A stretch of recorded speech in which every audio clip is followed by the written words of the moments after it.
Welcome back, Indy NXT Debrief, as me and Archie are back to debrief the second round of the Indy NXT season as we review all the action from the streets of Arlington. Just like in the first edition 2 weeks ago, we are once again joined by Max Taylor, who this time went one further than his runner-up finish in St. Pete's, and the season-opening pole sitter went and took his maiden victory in Indy NXT on the streets of Arlington. And it's a 2-for-1 this week on Indy NXT Debrief, as we'll also be joined by Alessandro de Tullio, the pole sitter on Saturday, to recap his weekend and discuss what happened during this chaotic race on Sunday. But we start off with the race winner, so here is Max Taylor.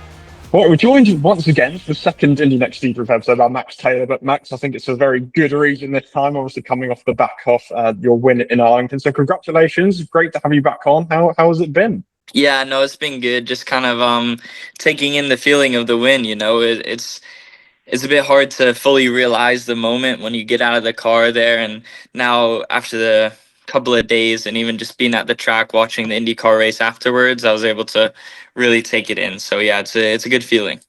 And you said you were a bit emotional after the pole. So how did it feel after your first win? Like, that must have been up another notch again. Yeah, definitely. I mean, I was screaming pretty hard on the radio on the in-lap for sure. That's for sure. I was doing a few burnouts, you know, having fun.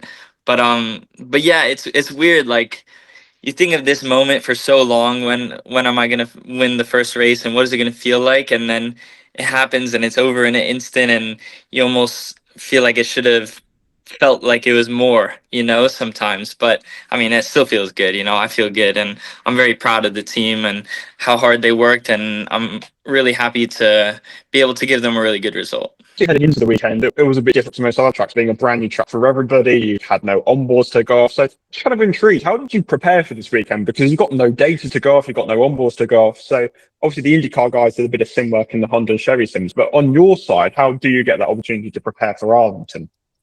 Yeah, so I was going on my sim, which turned out to be not very accurate to how the track actually was. But I think that was most people's sims, even the IndyCar guys. So yeah, it was just about getting as much information as possible. Like, on the track walk, I did like 5 laps in the golf cart just to make sure I really had it down. And I was also talking and going over to the USF Pro tent with VRD.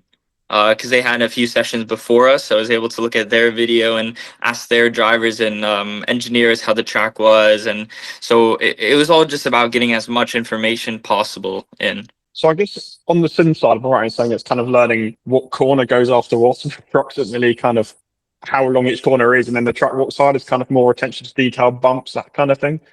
Yeah, exactly. Yeah, I think the sim was good. It was just to make sure I wasn't going to turn left in a right-hander or anything like that, you know. And then, yeah, the track walk was really important as well, just taking in as much information and really, feeling the bumps, stuff like that, and trying to sort of get an idea of how the track will be driven. And obviously in St. Petersburg, you got off the block straight away really quickly. It was kind of a similar theme this weekend where you started really dominantly in practice, kind of being a second quicker than everybody else, unbelievably. But qualifying didn't quite go your way. So where did you think it went a little bit wrong in your bid for pole position? Yeah, I mean, it was a bit of a tricky one. It really was, because we were so fast in practice. We were a second clear in the first practice, and then I think it was something like 4/10 in the second practice. So we were really quick, and the team as well, all the other drivers were there in the second practice. I think we were 1, 2, 3. So we were really quick, and then, yeah, just absolutely missed it as a team in qualifying. I think my execution could have been better. I messed up a little bit, and I'll take, you know, the blame for that. But I think overall we missed it as a team. I think it's something to review and look over as well, because maybe we got a bit complacent with the speed that we had, and we didn't chase the setup as much as we should have. But yeah, we had a really good review and debrief on that Saturday night, and we were able to get a really good setup for the race. We worked really hard, and I think we definitely hit it pretty right on for the race. Yeah, so getting on to the race, the start seemed quite chaotic, really. I mean, obviously we had someone in the wall before the green, and you had Beaton jumping from the third row. I thought I was seeing things, to be quite honest. So yeah, what was your view and your experience of the starts? I mean, I think we all knew it was going to be a somewhat chaotic race going into it because it was shortened. So everyone was kind of going to be, it turned into more of a sprint race, and we all knew that. So we knew it was going to be using a lot of push to pass, making moves earlier on. And yeah, I mean, the start was a bit crazy. I was in the second row right behind Enzo, and I was just, waiting for De Tullio, the pole sitter, to go. So I was waiting. And I heard green on my radio from my engineer. And I guess Beaton did as well. He also did, but he was actually able to get out and ahead of everyone. So, I mean, I was kind of stuck behind Enzo there. So, yeah, it was just a bit of a miscommunication. And then eventually De Tullio went, and yeah, and then it was just a bit of carnage there as well. So it was pretty hectic for sure. I knew I just going into the tournament just needed to keep it clean, just hold my position, not doing anything crazy. But yeah, I guess first race at a new track had some hiccups. And I mean, you mentioned the fact the race was shortened. Does that kind of alter your mindset at all? And I guess as well, you've probably been planning for a longer race. So how does it change things? Yeah, I think I mean, it just takes tire wear out of the window for the most part. You don't have to worry about saving the tires so much. And as well, the push to pass, I knew we were going to be using it a lot more earlier on. But yeah, I mean, it just makes it so that it's a bit more of a sprint race. So there's going to be a lot more action and a lot less patience, I'd say. And I think the thing that everyone really wants to know about is your move on to make a hard kick. It was quite the dive bomb on the Dive Bomb IndyCar podcast was speaking about this, but just tell us what was going through your mind when you made that maneuver. It seemed like it was impossible for you to get it stopped. Just talk us through what you were thinking when you went on the brakes there. Yeah, I mean, I definitely almost, had an accident in my pants for sure. It was a brown flag moment, as we say. It was really close. I knew that I had to have I just had to send it at some point. I had a few opportunities where I almost made a move, sort of made a half move, and that's something that I really don't want to do because if I have an opportunity, I know I need to take it to make that move. So I had the opportunity there, and just as I pulled out, he actually squeezed me a little bit. So I got more over into the dirty part of the track, which made my braking efficiency really not as good. So I went quite a bit deeper than I would have liked to, but yeah, I got it stopped somehow, and yeah, parked it perfectly, and it worked out. I couldn't believe it, to be honest, but yeah, it was definitely a really good move for sure. It was fun. I mean, was that kind of you pulling off that move as kind of an element of surprise almost, in order you just think that was kind of the only opportunity you had really to perform something like that? I think I could have made the move in a different way.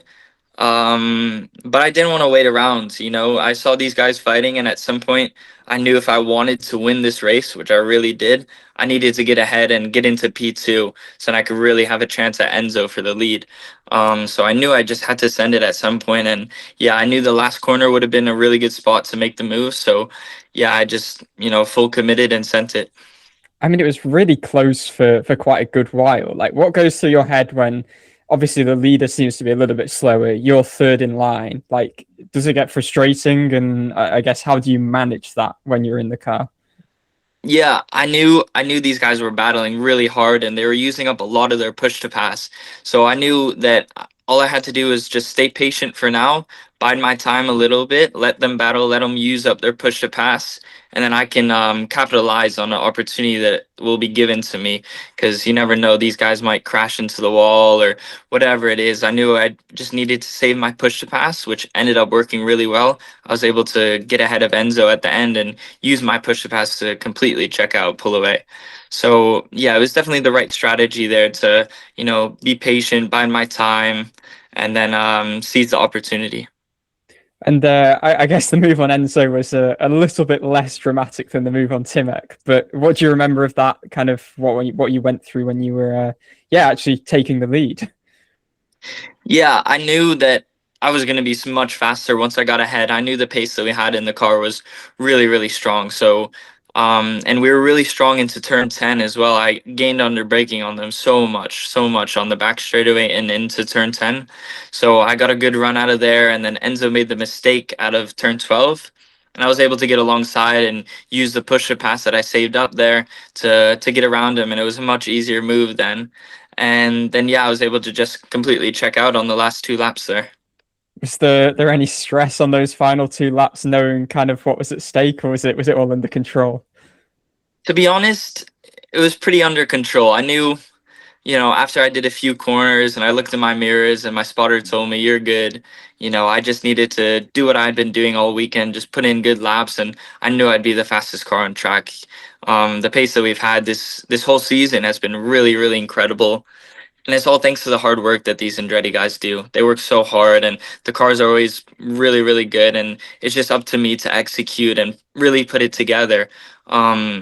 Yeah, I mean, We've been the fastest car on track in every session except for that one qualifying session this year. So we're just gonna, keep on working hard and see what happens. It was obviously clear off the St. Pete you were a little bit frustrated about the result and that kind of error you made at the start. So after you had some time to reflect on it and head into Arlington, was there any lessons you kind of took from that weekend which kind of really carried over into the Arlington race? Yes, I mean, obviously not making the mistake off of the start. Because that was really, I think that weekend was really good, St. Pete, but just made the mistake there, and I didn't make it this weekend. I had a really good start, kept position, kept out of the carnage.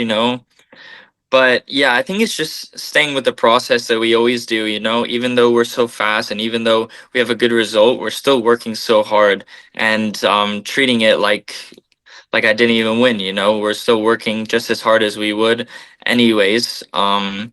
In the preparation and just the effort that we put in. So that's the main thing, just keeping working hard and not becoming complacent, because once you become complacent and settle in and sit back, that's when these guys really start to attack you, because the series is so competitive that everyone's trying so hard. So you got to keep on your toes.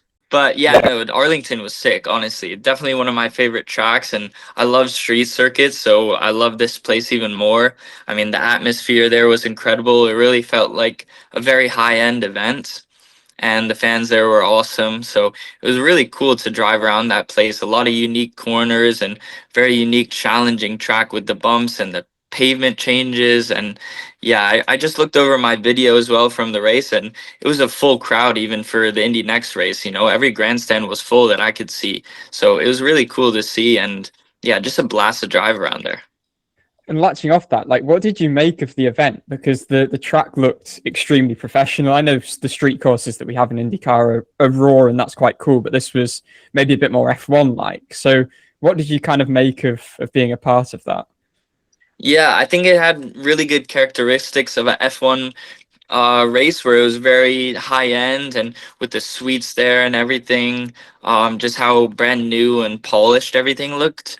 And it had some of those characteristics of a classic IndyCar street course, where it still is really raw with a lot of bumps, and where it's very, very challenging. You go to a F1 street course and it's smooth, like the Miami track that we went to. That's a street course, but it's perfectly smooth, not a single bump on track. So it makes it a bit boring almost. But whereas at Arlington, there's a lot of challenges there, and it makes it really fun to drive. And I think it races really well because of that is also. And how did you celebrate the win afterwards? I mean, just spent it with some of my family at the track there. I had my dad and my sister there with me, so, and a lot of my friends as well. So yeah, I just was able to celebrate it there, just relax a little bit finally in the Andretti hospitality suite, and just just take it in for the most part. You're obviously under 21, so what's the beverage on the podium when you celebrate? Well, yeah, so I have the fake champagne. It's not real. It's like sparkling cider or whatever. But Enzo, since he's over 21, he had the real champagne. So I got some of it sprayed on me, but I didn't get to drink any of it, but yeah, no, that's all right. Does it taste any good? Yeah, I probably Drinkable? prefer the real champagne. The fake stuff is it's all right. You obviously now lead the championship based off the first two weekends, so I guess the ultimate question from now is, how do you not relinquish that position between now and season's end?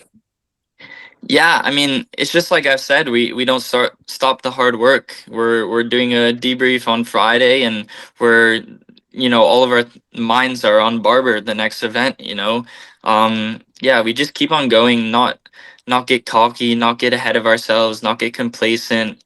I'm still doing all the hard work. I'm on the pit stand as well in IndyCar races with Brian Herda for the 27 car for Kirkwood, who he also won. So it was a really good weekend for Andretti. And yeah, this team is just on the ups, and we're all going to keep on working hard. And just focus on the process, not the result. And obviously, Barbara is next time out a double-header weekend. You a fan of these double-header weekends, or are you more a single weekend guy?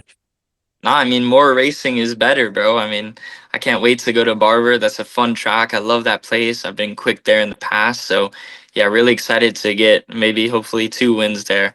But yeah, we're going to be working hard and our heads are down to give it everything. Yeah, and obviously we're very quick there pre-season, so who knows? You might end up being a guest on here in a couple of weeks' time again and actually might get a bit bored of us, but that means we're winning. So I'm sure you won't complain too much. Congratulations from us once again, and thanks very much for your time. Thank you. So there's your race winner from the second round of the Indy next season. But let's talk to the pole sitter from the weekend. Here is Alessandro de Tullio. So now joined by Alessandro de Tullio, who, as we said, took pole on the streets of Arlington and finished 11th at the checker flag. You just said to us off camera you've had a bit of a disaster getting back from Dallas, as many people had. But how's the day since the race been for you, Alessandro? Yeah, it's been... the travel back was tough. I think it was tougher than the race, to be honest. I had a flight canceled, just like a bunch of people did. But I got a flight to Orlando, which is not too far from where I live. It's like 3-hour drive. So flew to there and then drove here with my parents. So we got in like at 4 a.m. So that was harsh. But 3-hour drive in America is so funny to us being Britain, because in Britain you get halfway across the country, but for you it's considered a short drive, which we always find really amusing. But obviously it's kind of your first time being on the show, so I guess for a lot of the people who don't really know much about your background, so could you kind of just tell us maybe your journey and how you got Indy NXT, what you've kind of done the first few years of your racing career? So I started so I was born in Miami. I started racing at 4 years old in go-karts.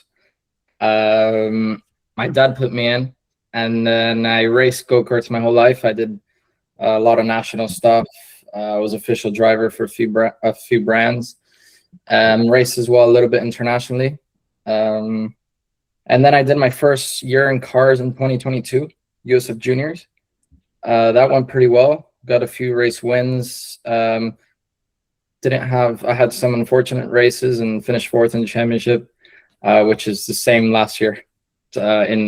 Then I took 2 years off because of budget. But fortunately, I was able to find backing for last year for USF Pro 2000. So I skipped USF 2000. Did USF Pro 2000, and that was good as well. With turn 3 was a good year. After not being in the car for 2 years, it was tough, but we won the first race in St. Pete, so it wasn't too bad to adapt. But then again, I had some crashes and some unfortunate things happen and finished again 4th in the championship, even though we had a few race wins.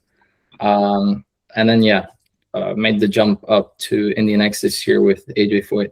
And let's look at the Arlington weekend. And obviously for the entire field, it was a new track for everybody. You've got no onboards to go off. There's no real track renderings of it on any advanced simulators. So just how did your preparation for the weekend go in trying to kind of learn the track? And maybe how is it different to how you prepared for any other race throughout the year? It was kind of, it was difficult because we did have a sim. Like I did a Seto. There was a mod there that I did. And it was decently close, I'd say. There was quite a few things off, but at least you get the idea of how where the track goes. So that was decent. I did quite a bit of sim, but there's not much more you can do. You can't watch onboard. You can't do anything. We did the track walk, which was obviously good to see, again, what the track looks like and the differences between the sim. There was some stuff that was alike, some stuff not. It was completely different. But the prep was good. The good thing is you have 2 practice sessions, right? So you use the first practice session.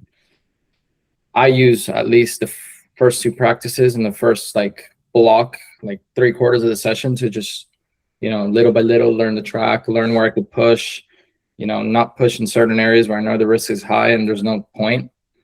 In quali I did, but not in practice. I think the preparation it's pretty similar to every race, just you don't have anything from before because it's new for everyone. But the track was cool. It was sick. I loved it. And you obviously seem to adapt pretty quickly. Like getting a pole in your second weekend in Indy NXT is a pretty impressive achievement. So just talk us a bit through what you had and went through in that qualifying session, and ultimately how you got it done for pole. It was pretty. Yeah, I was a little bit like, I knew we had the pace. I knew both practice sessions we didn't really get any clean lap in both those sessions because it's, you know, just one group, all 24 cars in one track in a street course. It's hard to get good track positioning, which is what I had in St. Pete, the same issue. Fortunately, we had finally good track positioning quality. We were able to show our pace. But yeah, I mean, it's funny because I went out in quali thinking I had an issue. And rookie mistake, I had one of the switches changed. I don't know if I bumped into it or we put the steering wheel on and it was already bumped to the next setting. So I didn't have power.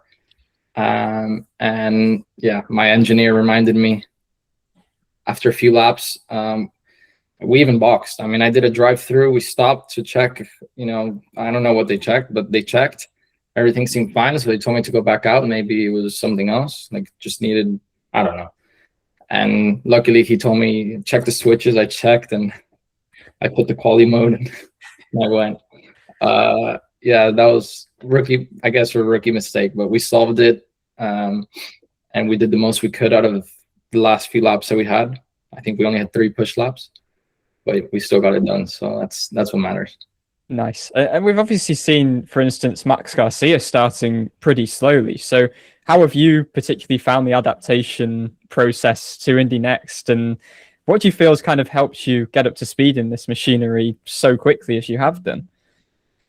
Yeah, I think it's different for everyone, right? I feel like I adapted quick. For me, what was important was the testing, not worrying so much about pure lap time. Of course, you want to be quick and stuff and show that you're up there, but we were still up there, fortunately, in the testing, but I focused more on details of the driving, and then lap time came after I fixed what I needed to fix.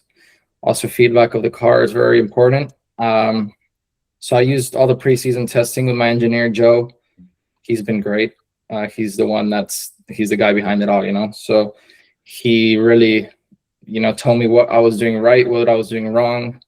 The feedback is also super important. So I think focusing on that is what's gotten me to the point of, you know, getting the pole position in the end, just because I knew what I needed for quality. We did some changes before the session and I fixed what I had to fix. And it's a combination of everything. So I think, yeah, I'd say the team has given me the tools to perform, and I just need to focus on the feedback and on the driving.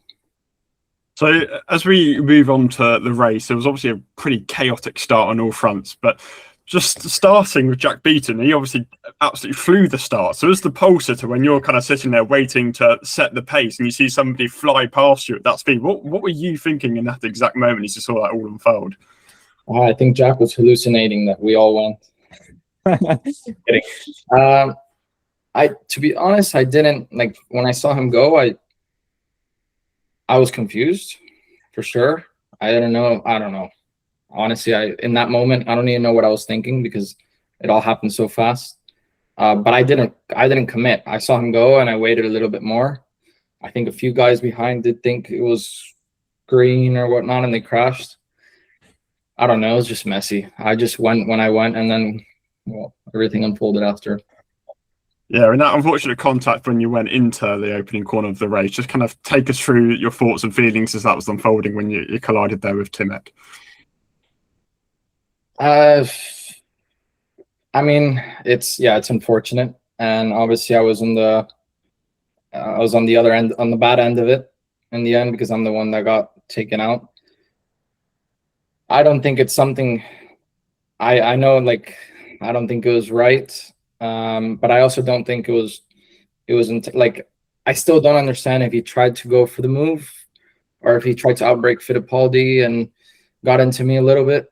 I don't think it was intentional at all. For sure, it was just a mistake that he got away with. But you know, it's so many things happen in that sequence of events that I don't blame the officials. I don't blame anyone for it being a no call. There's a lot of things going on, and I don't know. It's hard to say. Just unfortunate. And when you have a moment like that, do you like to kind of speak to the other driver? Do you prefer to kind of just leave it? What's your kind of approach? I don't think I needed to speak to the driver, to be honest, because I was the one that got taken out. I didn't get spoken to either from the other drivers, so it's fine. I mean, it is what it is. I'm not going to be the one going up to anyone. I'm not that type of driver. I know it wasn't intentional either. That's the thing. It was a simple mistake, and it just slipped away. And yeah. And I guess the important bit from there, though, is the race and how you managed to recover. And obviously, it was already a shortened race, and about half of that was taken off from the caution as well. So just take us through kind of how you refocused and just how you approached the rest of that race to get through the field as you did to finish 11th in the end. Yeah. During the safety car, I was both confused, trying to, see if we could I thought we were going to get the spot back, but we didn't. But like I said, I don't know. Once I realized that it was what it was, my engineer just told me, okay, that's it. Like, it is what it is. Keep your head cool. Let's just do the best we can and get the most we can out of the race. And that's exactly what we did. I had to just take a deep breath and say, okay, that's it. It is what it is. Put my head down. We did some good moves. We had the pace. Car was good. And we made it back to 11th and maybe 6 green racing. Yeah, 6 laps of green flag racing. So it was pretty good. I was happy with that. So I know a lot of people were pretty pleased with how Arlington turned out in regards to maybe the track quality in the event itself. So now you've had a bit of time to reflect on it. I guess for kind of drivers of your level, you've never really experienced an event of this magnitude or racing at an event of this magnitude. So how did you kind of find the event overall? How did you find the track? How does it maybe compare to some other places you've raced at? It was great. Yeah, it was like the whole venue was great. The fans were great. The track layout was really cool. Pretty bumpy on the back straight. I think that can be something that maybe can be tweaked, maybe a little bit of repave if we go back there next year. But I definitely want to be back. I mean, I think it was amazing. And everything else was good. It was like it had different types of corners, high speed, medium speed, very low speed. Like, it was technical. It was a lot of fun. Just the only thing was, the back straight was a little bit, but it's also it's part of the street course. Like, if they don't repave it, it's fine. Like, it is what it is. It's the nature of the street course, and that's what makes it fun. I enjoyed it. I like those types of tracks. Cool. And you're obviously with AJ Foyt Racing in Indy next. So have you had much dialogue or relationship with the IndyCar team so far? Is anything in particular that you've got up to with the IndyCar side of things? What is that relationship kind of like between you and the team? Yeah, with the team, with the IndyCar side of things, we've been building a relationship. With Larry, with Tony, as well as Santino and Kyle. Whenever we have time to, talk and meet up, especially with Kyle, because he raced last year with in Indy NXT. So yeah, getting to build a relationship and talk and learn as well with them, because there's things that I learned with Kyle. Kyle has helped me a little bit before the season started. We chatted and he explained to me some things that have helped me for this year. So yeah, I think. And we keep building the relationship between all of us. I think it's a very nice group of people. Have you had the opportunity to meet AJ Foyt himself yet, or is that something still in the works, maybe? Not yet. In the works. Yeah, Larry has been great. Larry, Tony, Craig, they've all been a lot. They support me a lot. They're always there. They make time, even though it's hard to make, it's a lot between Indy NXT and IndyCar. It's a lot, and they still make time to come talk to me and to, understand and, stay with, the whole program. And it's been good. Good to hear. And I guess just finally looking ahead to the rest of the season, still a long way to go. What would you say are maybe your realistic ambitions? What are you maybe hoping to achieve from the rest of this rookie year? Just take us a bit through kind of your thinking there. Yeah, I think the goal now is to bounce back. We had a we know we have the pace. Unfortunate St. Pete with the damage on lap 1. Same thing again in Arlington. When we qualified pole up front and we were in a position to win, got taken out. So it hasn't been the easiest start, but we have a lot of positives to take from both weekends. We know the pace is St. Pete, maybe we missed a little bit, but in Arlington, the pace was really good and I felt very comfortable with the car. So I think we just need to take the positives and all that energy that we had to win in Reach and we didn't get it. Take that energy to the races to come, which is already next week, and perform and execute again there. And the rest of the season, yeah, my goal realistically is to win, and I know we could do it if we keep working the way we're working, and come back in the championship. Because yeah, we're trailing a little bit behind, but the season is very long, and I know we have what it takes to be up there. So just keep working hard. So doubleheader next time out. Are you a fan of the doubleheader formats, or do you kind of like the Indy NXT style of single races, which I guess you haven't had the rest of your career really? Yeah, in USF we did. It was we didn't have single races, just double and sometimes triple. So I'm used to it. For me, it's the same. It's still racing, so it doesn't matter if it's one month and the other one the next month. It could be all in a week. It's fine. Awesome. Well, we're looking forward to seeing you on track. Good job this weekend. Obviously slightly unfortunate, but we'll hopefully have you on the podcast later this year as an Indy NXT winner. Let's hope we can agree on that. And thanks for your time, Alessandro. Yeah, thanks guys. Appreciate it. Take care. We hope you enjoyed hearing from Max and from Alessandro, and like we did in our first episode and like we will do in every edition of Indy NXT Debrief, we will now run you a bit through what happened during the weekend, just in case you missed the action. Much like in St. Pete, practice was once again dominated by Max Taylor, as you have just heard from, and he was, as we mentioned, as much as 1.1 seconds ahead of the field to start the weekend in opening practice. But come qualifying on Saturday, it was de Tullio who was the star of the show for Foyt. He led Group 1 by over 0.3 of a second, and quite against the norm, really. This was not beaten by Group 2, which was interrupted briefly by a red flag for Alexander Kariba being stranded in the runoff. Enzo Fittipaldi rebounded from a pretty tough St. Pete opener to top that second group, which meant that he secured a first front row start in only his second weekend in Indy NXT. Timet Kuharczyk made it a HMD 2-3 in qualifying. He was second to de Tullio in the opening group, so he started third, which was an improvement on starting fifth in St. Pete. Taylor was still second in the second group, which, as you heard, he was a little bit disappointed with, but he could therefore only manage fourth on the grid compared to the pole that he had in St. Pete. Row 3 was completed by rookies, Jack Beaton, also for HMD, and the St. Pete race winner, Nikita Johnson, racing for Cape Motorsports, powered by Ed Carpenter Racing. Last year's third place driver, Lockie Hughes, could only manage 8th alongside JM Correa for the Cusick Morgan Motorsports team.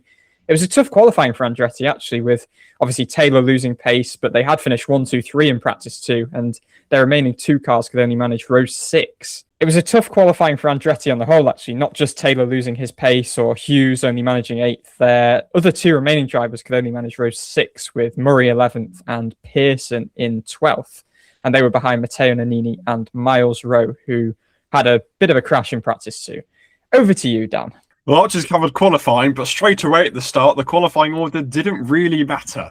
And one of the funniest moments I think I've ever seen in the racetrack, the first thing we saw on the start was Jack Beaton jumping the start. And when I say jumping the start, that would be an understatement. He accelerated absolutely miles clear of the rest of the field and was aptly given a penalty for his troubles. Further back, though, there was more chaos. Colin Kaminsky was in the barrier before he even saw the green flag as they piled up at the back of the field. As Kaminsky was in the barrier, the racing continued down into turn 10, and there was slight contact between 2 of the front runners as Kuharczyk hit de Tullio heading into turn 10, sending de Tullio into the runoff and to the back of the field. And after that, the yellow was brought out. And in an already shortened race, due to the fact the IndyCar race had to move earlier due to strong gusts as part of the weather, the race had been shortened to 30 minutes, which, by the time it went green again, was only 16 minutes left on the clock for racing to continue. So after that point, it was HMD's Enzo Fittipaldi who was leading the race. He was ahead of Timet Kuharczyk with Max Taylor in third. The following laps provided an enthralling battle between the 3 who battled for the lead. Kuharczyk clearly had the pace advantage over the Brazilian, but was unable to get past, and even when he did, Fittipaldi got straight back past him. This provides an opportunity for Taylor, who made an audacious move into turn 14, locking up and thankfully just avoided Kuharczyk on the inside. Taylor looked like he had the pace over Fittipaldi and looked destined to make a move. However, the caution came out once again when Josh Pearson's Andretti car and the HMD Motorsports of Salvador de Alba collided, with Pearson stopped in turn 2, which brought the caution out with just 8 minutes remaining. On the restart, Fittipaldi held the lead, but there was only about 3 minutes left, giving approximately 2 laps of racing remaining. Taylor got particularly close and was right in the mix of Fittipaldi, and he finally got him in turn 13 and stretched away from the rest of the field with his pace advantage, which was displayed throughout the entirety of the weekend. From that point forward, there was no troubles for Taylor. After his St. Pete disappointment, he turned it around to take his first victory of the year. Fittipaldi held on to second, with Kuharczyk in third to three, really the class of the field on Sunday. While Manuel Correa was in the mix at points, but didn't seem to have the pace of the others, he finished fourth, ahead of Lockie Hughes in fifth, his second consecutive fifth place finish. Nikita Johnson was the sixth, ahead of Seb Murray in seventh. Matteo Nannini was an eighth, ahead of Miles Rowe. Tough start to the year for one of the championship favourites. He was ninth, and Jordan Missig rounded up your top 10. De Tullio, who got relegated to the back at the start due to the collision with Kuharczyk, and he recovered to 11th in the end. So, with all of that, Max Taylor now leads the standings by 10 points ahead of Johnson. Kuharczyk's 2 third-place finishes have him 22 points off the lead in third. Hughes is fourth after quite a quiet start to the year for a driver who made waves in his rookie season last year. He is 32 points back and 2 points ahead of his teammate Murray. Fittipaldi's resurgent round 2 now has him 35 points back from the lead in sixth. Correa is 7th at 38 points back, and Rowe only 8th after the first 2 rounds at already 42 points back. De Tullio and Missig currently complete the top 10, and 13th through 16th is notably a trio of drivers that may have been tipped pre-season to be frontrunners in Salvador de Alba, Jack Beaton, Indy Pro 2000 champion Max Garcia, who has had another quite quiet start to the season, and Josh Pearson for Andretti. Before we finish, we do have a couple more driver insights to bring you from the post-race press conference. So here is Enzo Fittipaldi and Timek Kuharczyk. For Enzo, obviously St. Pete was particularly tough and this weekend a lot more competitive. So just how have you found the adaptation to Indy NXT in these first couple of races? Yeah, it's been, I think I adapted, super quickly with the car.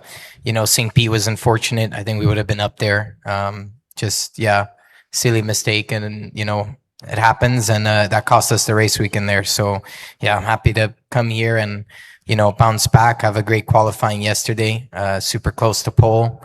I think if the red flag didn't come out yesterday, I think our session would have definitely been quicker.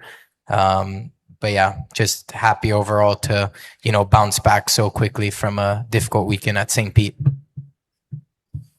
And then just for Timek, obviously it's a strong start with a couple of podiums, but clearly you feel a little bit dissatisfied. So how do you feel maybe going into the coming races you can make that jump from say finishing third to taking a first win? I just gotta deliver, really. I think the team's done an amazing job this weekend. The car was pretty much spot on for the most of the weekend. We should have made a little bit more adjustments in the quali, but all in all, the car felt good. Also during the race, I felt pretty strong. So yeah, it's just about putting everything together. As I said, at St. Pete, I was pretty much in my comfort zone, and I finished third over there, and I finished third, but yeah, I was much closer to the limit. I was feeling confident in the car, and I just felt like I should have done a better job this weekend. And well, that's a good lesson for the next weekends, because I know that my potential is really high. I know that team really supports me, so we just gotta aim for just a little bit more, and hopefully get that top spot. So that's all the action from Arlington. Indy NXT is next on track at Barber Motorsports Park alongside the IndyCar race for a double-header weekend. It'll be the first of 5 weekends this year where the series is hosting 2 races, and obviously a significant opportunity for drivers to turn their seasons around early doors. Thanks, Archie, for joining me. Thanks to Max and Alessandro for coming on the show this week, and thanks very much for watching. Thanks very much for listening. We'll see you on the next episode of Indy NXT Debrief.